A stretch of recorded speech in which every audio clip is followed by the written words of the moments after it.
అందరికీ నమస్కారం. జై శ్రీరామ్. బంగ్లా మంటల్లో కాలుతున్న హిందువులు అనే ఒక వీడియో నేను చేశాను.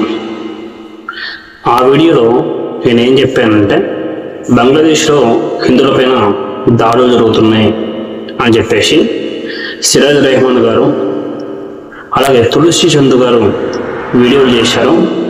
నేను ఈ వీడియో చేస్తున్నటువంటి సమయంలో, అంటే బంగ్లా మంటల్లో కాలుతున్న హిందువులు అనే వీడియో చేస్తున్నటువంటి సమయంలో ఆ వీడియోస్ చూడడం జరిగింది. ఆ వీడియోకు ఖచ్చితంగా స్పందన తెలియజేస్తాను అని చెప్పాను. వాళ్ళు ఆ వీడియోస్ పెట్టేసేసి చాలా కాలం అయిపోయింది కదా, ఇప్పుడు మీరు స్పందన వీడియో చేయడం ఎందుకు అని అనవచ్చు. ఖచ్చితంగా చేయాలి. ఇంత ఆలస్యం ఎందుకుంది అనే విషయం చెప్పి ఎందుకు చేయాలో చెప్తా. ఇంత ఆలస్యం ఎందుకైందంటే, నేను ఒక ప్రైవేట్ స్కూల్లో పనిచేస్తుంటాను. అలా పనిచేస్తుండడం వల్ల నా భుజస్కంధాల పైన చాలా రకాల భారాలు ఉంటాయి. ప్రైవేట్ స్కూల్లో పనిచేసేటువంటి వాళ్లకు ఎంత కష్టమవుతుందో అనే విషయం మీ అందరికీ తెలుసు. ఇది వాస్తవం, చెప్పాల్సిన అవసరం కూడా లేదు మీకు.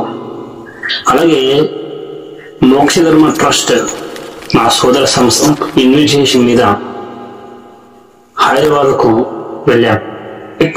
ఎక్స్ క్రిస్టియన్ ప్రవీణ్ గారు తీసినటువంటి అనగనగా ఓ మల్లేష్ కథ అనే సినిమాపై మేము వీడియోస్ కూడా చేశాం, రివ్యూస్ కూడా చేసి మన ఛానళ్ళలో పెట్టేసి, అంటే మోక్షధర్మ ఛానల్లో అలాగే మన ఛానల్లో కూడా పెట్టేశాం. అది అందరు కూడా చూసేశారు అనుకుంటున్నాను. చూడని వాళ్ళు చూడండి. అయితే అలాగే మోక్షధర్మ అనే నా సోదర సంస్థ యొక్క ప్రోద్బలంతో, అంటే నరేష్ అభినేత్రి గారి యొక్క ప్రోద్బలంతో గ్రామాల్లో కూడా ప్రచారం చేశాను. అయితే ఆ వీడియోస్ కూడా ముందు ముందు వస్తుంటాయి. అలాగే నేను ఒక పుస్తకం కోసం పనిచేస్తున్నాను. ఆ పుస్తకం గురించి తర్వాత ఎప్పుడైనా సమయం వచ్చినప్పుడు ఖచ్చితంగా మాట్లాడుతాను. ఎప్పుడైతే విడుదల సమయం వస్తుందో అప్పుడు మాట్లాడతాను. అలాగే బెంగాల్లో ఒక డాక్టర్ పైన ఎంత దారుణమైన దుశ్చర్య జరిగిందో అనే విషయం అందరూ తెలుసు. ఆ విషయం పైన మా పాఠశాల వాళ్ళు ఒక నాటకం చేయమన్నారు. ఆ నాటకాన్ని చేయడానికి కూడా నాకు కొంచెం సమయం ఉంటుంది. అలాగే రకరకాల కారణాలు ఉన్నాయి మధ్య కాలంలో. అవన్నీ పక్కన పెట్టేసేసి ఇక ఎందుకు అవసరం ఈ వీడియో వాళ్ళ వీడియోల పైన ఇప్పుడు స్పందించడం ఎందుకు అవసరం అని చెప్పేసి అనుకుంటారు. ఖచ్చితంగా చెయ్యాలి. ఎందుకు అంటే, భారత్ న్యూస్ అనే నా సోదర సంస్థ యొక్క అధినేత నివాస భత్తుల అలియాస్ మల్లికార్జున్ రెడ్డి గారు మేమిద్దరం కూడా ఫోన్లో మాట్లాడుతున్నప్పుడు, పూర్వకాలంలో అంటే ముస్లింలు భారతదేశం పైన దండయాత్ర చేస్తున్న కాలంలో ఎక్కడైతే హిందువుల పైన దండయాత్ర లేదా దాడులు జరిగినా అక్కడ హిందువులు వాళ్ళ యొక్క భయంకు మతం మారిపోయారు. ఎక్కడైతే దండయాత్ర కానీ దాడులు కానీ జరగలేదో అక్కడైతే మతం మారకుండానే ఉండిపోయారు. ఆ మతం మారకుండా ఉన్నటువంటి హిందువులు దాడులు జరిగినటువంటి వాళ్ళ పక్షంలో పోరాడు ఉంటే, ఆనాటి హిందువుల యొక్క మాజీ హిందువుల యొక్క వారసులు ఈనాటి ఈ కాలానికి మన దేశానికి మనకు హిందువులకు, అంటే మనకి హిందువులకి సమస్యలు తీసుకురావాల్సిన లేదా తీసుకొచ్చినటువంటి అవకాశం లేకుండా ఉండేది అని చెప్పారు. ఇది సరైన మాటనే అనే విషయం నాకు కూడా అనిపించింది. కాబట్టి సమస్య అనేటప్పుడు ఖచ్చితంగా స్పందించాలి. ఒక కుటుంబంలో ఒక వ్యక్తికి ఏదైనా సమస్య వస్తే ఎట్లయితే స్పందిస్తామో అట్లాగే ఒక హిందువు అంటే ఏ దేశంలో ఉన్న హిందువే. కాబట్టి ఖచ్చితంగా అది నా కుటుంబమే అని చెప్పేసి స్పందన స్పందించడానికి సిద్ధపడ్డాను. ఎందుకు సిద్ధపడ్డానంటే, బంగ్లాదేశ్లో హిందువులపైన దాడులు జరుగుతున్నాయి అనేటువంటి మాటను ఎంతో కొంత తగ్గించి చూపుదాం అనే ప్రయత్నం చేశారు. కాబట్టి అది సరైనటువంటి పద్ధతి కాదు. కాబట్టి చూసిన వాళ్ళు హిందువులైనా, ముస్లింలైనా, సెక్యులర్లైనా ఎవరైనా మోసపోయేటువంటి అవకాశం ఉంటుంది. కాబట్టి ఖచ్చితంగా స్పందిస్తే ఒక విషయం ప్రజలందరికీ అర్థమవుతుంది. కాబట్టి నా వాయిస్ 0.0001% అంటే 0.0001% చేరిన ఒక్క ఇద్దరికి ఆలోచన కల్పించిన, చైతన్యం కలిగించిన ఖచ్చితంగా నా ప్రయత్నం సఫలమైనట్లే అని నేను భావిస్తాను. కాబట్టి ఇక మొదలు పెడదామా? బ్రదర్ సిరాజ్ రెహమాన్ గారు ఏమంటారో చూద్దాం. బంగ్లాదేశ్లో నిజంగా హిందువులపై దాడులు జరుగుతున్నాయా? ఒకవేళ అలా జరిగి ఉంటే భారత ముస్లింలు ఈ విషయంలో బంగ్లాదేశ్ హిందువుల పక్షాన నిలబడి పోరాడాలి. బ్రదర్ సిరాజ్ రెహమాన్ గారు, మీకు మంచి వాగ్దాటి ఉన్నది. మీరు ఏ విషయాన్నైనా కప్పిపుచ్చేసి నిజాన్ని దాచేసి మీరు ఖచ్చితంగా చెప్పాలనుకున్నది మంచి నేర్పరితనంతో చెప్పగలిగినటువంటి ఒక మంచి నైపుణ్యం మీకున్నది. స్పీచ్ స్పెషలిస్ట్ అయ్యేటువంటి లక్షణాలు చాలా ఉన్నాయి. అదే పక్కన పెట్టేసేస్తే, బంగ్లాదేశ్లో హిందువులపైన దాడులు జరుగుతున్నాయా అని మీరు అంటున్నారు కదా. ఒకవేళ జరుగుతుంటే అని అంటున్నారు కదా, బంగ్లాదేశ్లో హిందువులపైన దాడులు జరుగుతున్నాయి కాబట్టి ఆ విషయం మన దాకా వచ్చింది. నిజంగా జరుగుతున్నాయా అంటే అది మీకు తెలియదా? మీ గ్రంథంలో ఏమున్నదో తెలియదా? ఆ విషయాల గురించి ఇక ముందు మాట్లాడతాను. చూద్దాం ఇంకేమంటుందో చూద్దాం. ఒకవేళ అలాంటి దాడులు జరగకపోయినా, జరుగుతున్నాయని ప్రచారం చేసినా, లేక ఏదో ఒక అరకొర దాడులు జరిగితే ఆ దాడులను పూర్తిగా హిందూ వర్సెస్ ముస్లింగా ఒకవేళ దాడులు జరిగినా జరగకపోయినా, అరకొర దాడులు జరిగినా దాన్ని హిందూ వర్సెస్ ముస్లింలుగా చిత్రీకరించి హిందువులు ముస్లింలు బాయ్ కాదు బద్ధ శత్రువులు అని చిత్రించేటువంటి దుర్మార్గులు కూడా ఉంటారని మర్చిపోవద్దు అని అంటున్నాడు బ్రదర్ సిరాజ్ రెహమాన్ గారు. అంతే కదా. అయితే బ్రదర్ సిరాజ్ రెహమాన్ గారు హిందువులపైన ముస్లింలు దాడి చేయడం అనేది ఖచ్చితంగా జరుగుతుంది. ప్రతి సమయంలో కూడా హిందువులు నష్టపోతున్నారు ముస్లిం యొక్క దాడులలో. ఇది మీకు తెలుసు, ఇది నిజంగా జరుగుతున్నది. మీ అంతిమ దైవ గ్రంథంలో ఉంటది. ఏమని ఉంటది అంటే, నిషిద్ధ మాసాలు ముగిసిన తర్వాత కాఫీలను ఒకవేళ అల్లాను నమ్మితే వదిలివేయండి, అల్లాను నమ్మకపోతే చంపివేసేయండి, దాన్ని జిహాద్ అని అంటారని మీ మత గ్రంథంలో ఉన్నదా లేదా? కాబట్టి హిందువులు కూడా బహుదేవత ఆరాధకులు, హిందువులు కూడా విగ్రహారాధకులు, హిందువులు మీ వర్గీయులకు ఖచ్చితంగా నచ్చరు. ఎందుకంటే మీ మత గ్రంథం హిందువుల కోసం లేదా అవిశ్వాసుల కోసం ఏ ఒక్క మంచి మాట కూడా చెప్పలేదు అన్నటువంటి మాట వాస్తవం. ఇది నిజం నిజం నిజం. ఇంకేమంటున్నాడు చూద్దాం. ప్రతి చోట ప్రతి మతంలో కొంతమంది మతోన్మాదులు, అవకాశవాదులు, స్వార్థపరులు ఉంటారు. ప్రతి మతంలో, ప్రతి ధర్మంలో, ప్రతి చోట మతోన్మాదులు ఉంటారని మర్చిపోవద్దు అని అంటున్నాడు సిరాజ్ రెహమాన్ గారు. ప్రతి మతంలో ప్రతి చోట మతోన్మాదులు ఉండరండి సిరాజ్ రెహమాన్ గారు. మీరు కప్పిపుచ్చేటువంటి ప్రయత్నం చేయకండి. మతోన్మాదం అనేది సనాతన ధర్మంలో లేదా హిందూ ధర్మంలో ఏ చోట కనిపించదు. ఎందుకంటే సర్వే జన సుఖినో భవంతు అని చెప్పేటువంటి ఒకే ఒక్క ధర్మం కేవలం సనాతన ధర్మం ఆలియాస్ హిందూ ధర్మం. కాబట్టి హిందువుల్లో మతోన్మాదం ఉండదు. కానీ మీరెంత దాడులు చేసినప్పటికీ, ఎన్నిసార్లు ఇబ్బంది పెట్టినప్పటికీ, ఎన్ని రకాలుగా కష్టపెట్టినప్పటికీ, ఎంతకంటే ఓర్చుకోలేక ఇది మా వల్ల కాదు అని ఎప్పుడైతే హిందువులు అనుకుంటున్నారో అప్పుడు హిందువులు మీ వర్గీయులపైన దాడులు చేస్తున్నారు.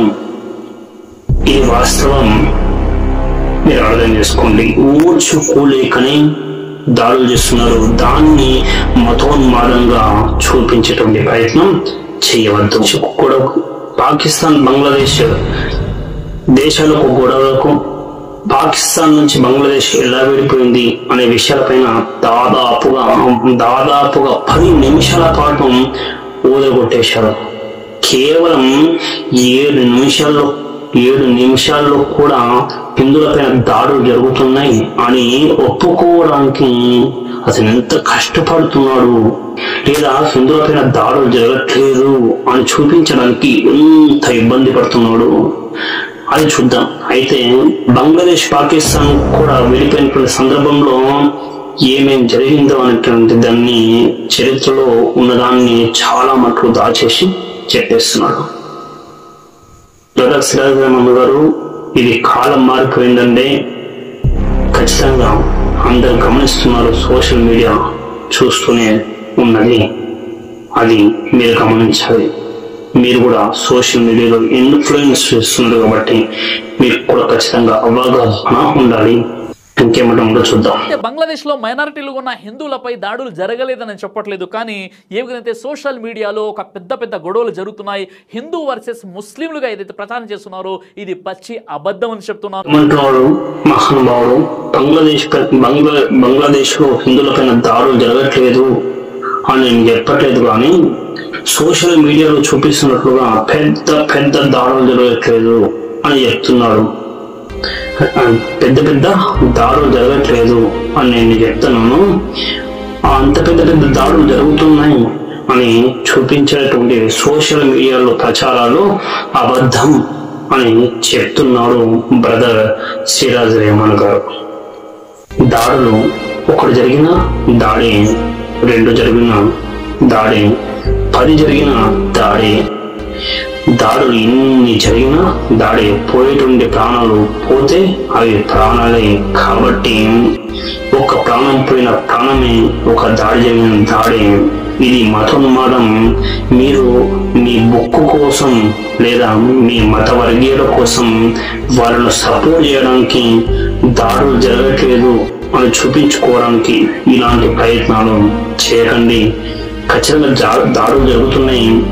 ఏదో ఒక చోట, ఎక్కడో చోట ఈనాటికి కూడా అవిశ్వాసులు అంటుండే వాళ్ళు ఏ దేశంలో ఉన్నా ఆ దేశంలో ఖచ్చితంగా మీ వర్గీయులు ఎంతో కొంత దాడులు చేస్తూనే ఉంటారు. అది ఖచ్చితంగా జరుగుతుంటది.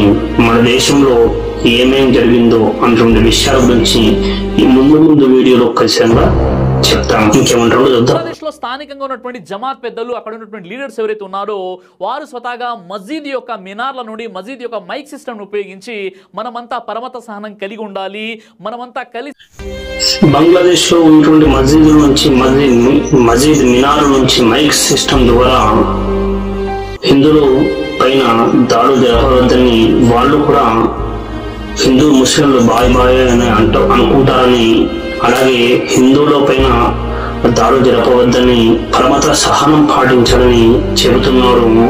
అలాగే అది అభినందించదగ్గ విషయం అంటున్నాడు. సరే, అయితే బ్రదర్ సిరాజ్ రెహమాన్ గారు, మీరు పట్టుకున్నాడు ఉంటే పచ్చట్ట బుక్కులో నిషిద్ధ మాసాలు ముగిసిన తర్వాత ఖచ్చితంగా కాఫీలైనటువంటి వాళ్ళు చంపడం అది జరగదు అని మీరు చెప్తున్నారా? మినార్లు చెప్పేది చూపించుకోవడానికి, ప్రచారం చేయించుకోవడానికి, పత్రికల్లో రాయించుకోవడానికి జరుగుతుంటాయి. మసీదుల్లో ఏమేమి జరుగుతుంటాయి అనే విషయాలు మాకుంటాయి అని మాకు తెలియవా? కరోనా సమయంలో ఒకరినొకరు తుమ్మేసుకుంటే అంటరానితనం ఎవరికి కూడా అంటకుండా ఉండాలి, ఎవరికి కూడా దగ్గరికి వెళ్లకుండా ఉండాలి అంటుండే దాన్ని చూపించి ఇది అంటరానితనం చెప్పేసేసి ఎన్నో రకాలుగా వ్యాధిని వ్యాప్తి చేయడం కోసం మీ మతస్థులు, మీ వర్గస్థులు మీ యొక్క మసీదుల్లో ఏదో పిచ్చి రకాలుగా చేయలేదా? దాన్ని రికార్డింగ్ చేసేసి ఎవరో కొంతమంది వీడియోలుగా రిలీజ్ చేయలేదా? అది మీకు తెలియదా? పరమత సహనం మత గ్రంథంలో లేదు. నిషిద్ధ మాసాలు ముగిసిన తర్వాత కాఫీలో అయిన వాళ్ళని ఖచ్చితంగా చంపాలి అన్నది దాన్ని జిహాద్ అని అన్నారు.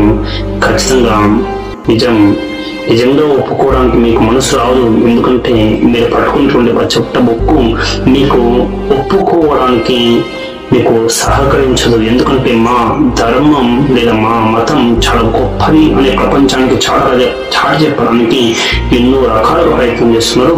అది కుదరని పని.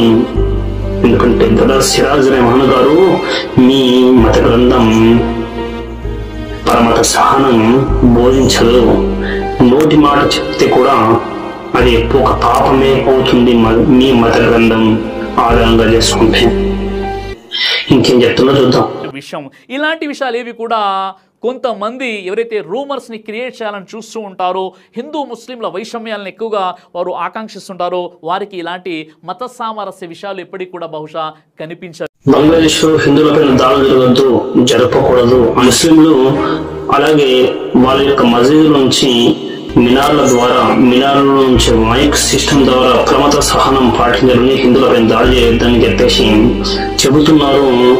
ఇట్లాంటి విషయాన్ని పరమత సహనం కలిగిలేని వాళ్లకు లేదా మత విద్వేషాలు రెచ్చగొట్టే వాళ్లకు ఇవి అర్థం కావు అని అంటున్నాడు బ్రదర్ సిరాజ్ రెహమాన్ గారు. పరమత సహనం అంటే ఏ మతం వాళ్ళ మతం పాటించుకోవడానికి అనుకూలంగా ఒక మతం ప్రవర్తించడాన్ని దాన్ని ప్రమత సహనం అంటారు. మీ దేవుడు తప్పు, మా దేవుడే కరెక్ట్, మీ దేవుడు అబద్ధం, మా దేవుడు నిజం అని చెప్పేవాళ్ళను ప్రమత సహనం ఉన్నవాళ్ళు అని అన్నారు. బ్రదర్ సిరాజ్ రెహమాన్ గారు నుబుర్ శర్మ గారు చేసిన వ్యాఖ్యలకు మద్దతు ఇచ్చినందుకు రాజస్థాన్ ప్రజలు కమలేష్ తివారీ పైన మీ వర్గీయులు దాడి చేసి చంపలేదా, కొట్టుకుని కోయలేదా? అలాగే ఉత్తరప్రదేశ్ రాష్ట్రం అదే నుబుర్ శర్మ చేసినటువంటి వ్యాఖ్యలకు అనుకూలమైనటువంటి వ్యాఖ్యలు అట్లాంటి వ్యాఖ్యలే కమలేష్ తివారీ గారు చేసినటువంటి సందర్భంగా ఆర్ఎస్ఎస్ నాయకుడు, హిందూ జాగృతి నాయకుడు ఆ నాయకుడిని చంపలేదా మీ వర్గీయులు? బెంగళూరులో కర్ణాటకలో ఛత్రపతి శివాజీ మహారాజు యొక్క ఓడేగింపులో హరి అనేటువంటి వ్యక్తిని, అంటే పేరైతే సరిగ్గా గుర్తులేదు అని ఒక వ్యక్తిని మీరు చంపలేదు, మీ వర్గీయులు చంపలేదు. కాబట్టి అలాగే కాశ్మీర్లో ఎంతో మంది హిందూ పండితులను వెళ్ళగొట్టలేదా మీ వర్గీయులు? భారతదేశానికి పాకిస్తాన్కు స్వాతంత్రం వచ్చినప్పుడు భారతదేశానికి స్వాతంత్రం వచ్చినప్పుడు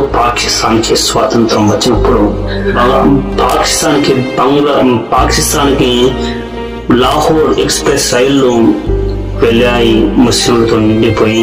భారతకు వచ్చినప్పుడు హిందువుల యొక్క శవాలు కుప్పలుగా భోగిలు నింపేసి పంపించారు మీ వర్గీయులు. ఇది ఈ మధ్య జరిగిన చరిత్ర కదా, 75 సంవత్సరాల క్రితం జరిగిన చరిత్ర కదా, ఇది మీరు తెలియదంటున్నాను. కాబట్టి బ్రదర్ సిరాజ్ రెహమాన్ గారు మీరు నిజాన్ని ఒప్పుకోవడానికి ప్రయత్నం చేయండి. లేదా ఒప్పుకోకుంటే మీరు దాడులు జరగట్లేదు లేదా జరుగుతున్నాయి అనే విషయాలు చెప్పుకోవడానికి కూడా ప్రయత్నం చేయకండి. అది చెప్పేసి మీ మత గ్రంథాన్ని కానీ మీ మతాన్ని కానీ నాలంటే వాళ్ళను రెచ్చగొట్టి ఆ తప్పు ఇది సరైంది అనే చరిత్ర కెలికేసి నిజాన్ని చూపించడానికి ప్రయత్నం చేయించకండి. బ్రదర్ సిరాజ్ రెహమాన్ గారు నేను లలిత్ కుమార్ లాంటి వ్యక్తిని కాదు, అన్నగారు లలిత్ కుమార్ లాంటి వ్యక్తిని కాదు, అన్నగారు కరుణాకర్ లాంటి వ్యక్తిని కాదు, కళ్యాణ్ కుమార్ చాటర్పల్లి అన్నగారి యొక్క లాంటి వ్యక్తిని కూడా కాదు. నేను చాలా సామాన్యమైన వ్యక్తిని. నేను మీకు అత్యంత ప్రేమపూర్వకంగా ఒక తమ్ముడిలాగాను, ఒక అన్నలాగాను, ఒక తమ్ముడిలాగానే మీకు కొంచెం గౌరవం ఇస్తూ ఒక తమ్ముడిలాగానే చెప్తున్నాను. నిజాన్ని చెప్పడానికి కోసం ప్రయత్నం చేయండి.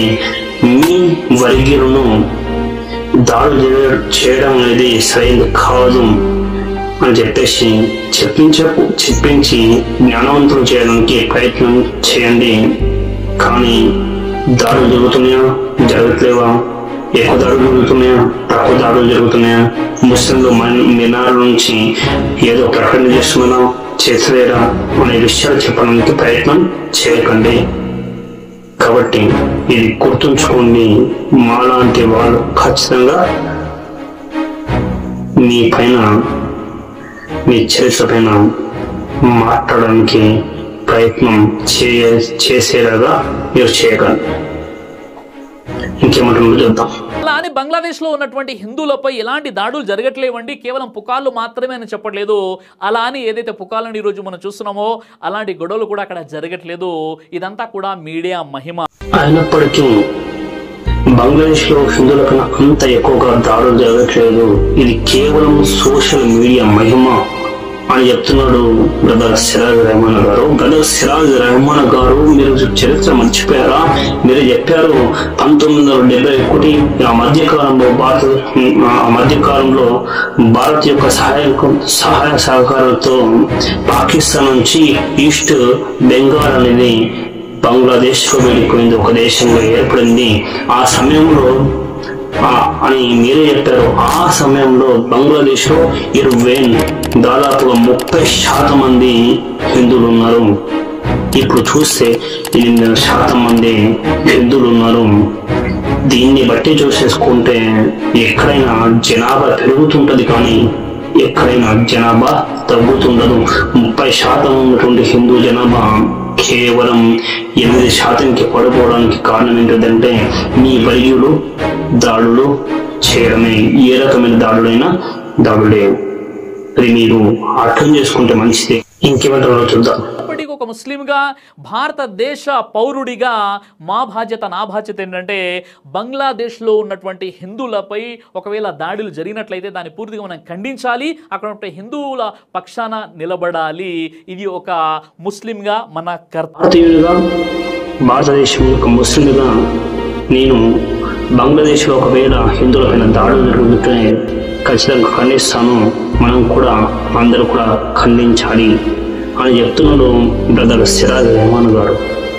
బ్రదర్ సిరాజ్ రెహమాన్ గారు, దాడుల్లో కోల్పోయినటువంటి వాళ్ళ యొక్క ప్రాణాలు మళ్ళీ తిరిగి వస్తాయండి మీరు ఖండించినట్లయితే. నేను కూడా ఒకవేళ మీ వాళ్ళకు అయితే ఏదైనా దాడులు జరుగుతుంటే నేను చెప్తాను, నేను కూడా ఖండిస్తున్నాను అని చెప్పాను. బ్రదర్ సిరాజ్ రెహమాన్ గారు, దాడులు జరిగితే ఖండించడం కాదండి, దాడులు జరగకుండా విషయాన్ని అర్థమయ్యేలా చెప్పి, లేదా వాళ్ళు కూడా ఒక్క మనుషులే అని చెప్పేసి, వాళ్ళకి కూడా ఒక ప్రాణాలి అని చెప్పేసి, వాళ్ళ ధర్మాన్ని వాళ్ళు పాటించుకుంటున్నారు అని చెప్పేసి, ఒకవేళ మీ దేవుడే నిజంగా ఉండుంటే ఆ దేవుడే ఒక తీర్పు దినంలో ఖచ్చితంగా వాళ్ళ పని చూసుకుంటాడని చెప్పేసి మీరు నచ్చ చెప్పండి, మీరు అర్థం చేయించండి. కానీ దాడులు జరగకుండా ఉన్నటువంటి సమయంలోనే ఈ విషయాలను చెప్పేసి మీరు దాడులు జరగకుండా ఆపితే మంచిది. ఇంకా ఏముంటున్నాడో చూద్దాం. అయితే చివరి ఒక విషయం గుర్తుపెట్టుకోండి, పుకార్లు అనేవి శత్రువుల ద్వారా సృష్టించబడి, మూర్ఖుల ద్వారా అంగీకరించబడి, అజ్ఞానుల ద్వారా వ్యాపించబడతాయి. ఈ ముగ్గురులో కూడా మనం ఉండకూడదు. అనేవి శత్రువుల ద్వారా సృష్టించబడి, మూర్ఖుల ద్వారా అంగీకరించబడి, అజ్ఞానుల ద్వారా, అవివేకుల ద్వారా వ్యాప్తి చెందుతాయి అని చెప్తున్నారు బ్రదర్ సిరాజ్ రెహమాన్ గారు. బ్రదర్ సిరాజ్ రెహమాన్ గారు, మీకు మంచి ఫ్యూచర్ ఉందండి ఒక రైటర్గా. మీరు ఒకవేళ మంచి రైటర్గా పనిచేయడానికి ప్రయత్నం చేస్తే మీకు ఖచ్చితంగా విజయం లభిస్తుందంటే కేవలం మత బోధకుడుగా చేయడం కోసమే కాకుండా రైటర్గా కూడా చేయడానికి ప్రయత్నం చేయండి. ప్రయత్నం చేసి ఖచ్చితంగా మీకు అవకాశం వస్తుంది. మీరు అట్లాంటి టాలెంట్ని గుర్తించాను. బ్రదర్ సిరాజ్ రెహమాన్ గారు, పుకార్లు అనేవి పుట్టించరండి. నిజంగా జరిగితే అవి ఎంతో కొంత కల్పించబడి ఎక్కువ చేయబడి చెప్పడానికి ప్రయత్నం చేస్తుంటారు. వాటి అది ఏమైనప్పటికీ కూడా కానీ నిజంగా దాడులు జరగలేదా అని ఒక్కవేళ మీకు మనసు ఉంటే, మీ మనసులో దైవం పైన భక్తి ఉంటే ఆ దైవం పైన భక్తుని కొండపైన వేసుకుని మీరు మనస్ఫూర్తిగా చెప్పండి, నిజంగా పుకార్లు పుకార్ల హిందువులపైన దాడులు జరుగుతున్నటువంటి విషయం లేదా హిందువులపైన దాడులు జరుగుతున్న విషయం నిజం కాదా అని చెప్పండి. నిజంగా జరుగుతున్నాయి, ఇది పుకార్లు కాదు. ఏదైతే దాడులు జరుగుతున్న దాడుల గురించి మీ వర్గీయులే ఫోటోలు చేసి వీడియోలు చేసి సోషల్ మీడియాలో ప్రచారం చేస్తున్నారు. దాని ద్వారానే మన దగ్గరకు వస్తున్నాయి. ఇప్పుడు మేము స్పందించడానికి మీరు స్పందించడానికి కారణమవుతున్నాయి. కాబట్టి నిజంగానే పుకార్లు అనేవి హిందువులపైన దాడులు జరుగుతున్న విషయంలో సృష్టించబడలేదు.